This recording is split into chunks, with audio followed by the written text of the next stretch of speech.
Kaya ako ngayon, ang wala sa isip ko, attraction through character. At kung meron niyang physical looks o physical appearance, secondary na lang po yun. Bonus na lang yun. Sabi nga ng mga pastor natin, kung nakapag-asawa ka ng maganda, beautiful inside and beautiful outside, di wow, praise God. You have the two beautiful things in life. Beautiful inside, beautiful outside. But then again, we stay with our main point, character.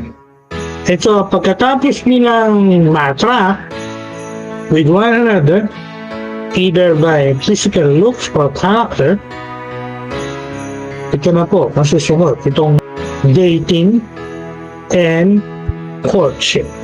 Alright? So, dating and courtship. Baka matanong nyo, ano po ba ang reason or purpose why couples, partners are dating and going into courtship? Well, simple lang naman yan.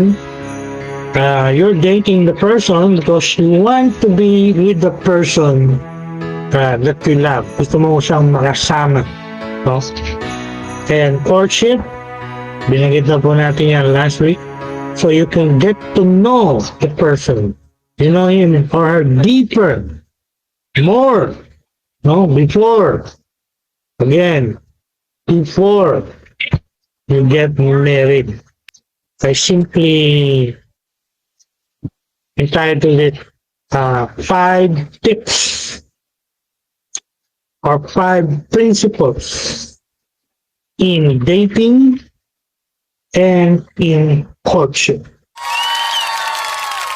May mga lalaki, hindi tayo mga kabataan pa, naalala natin na mga lalaki, lumalapit siya sa mga kilala nilang mga veteran, no? At nanghihingi ng tips.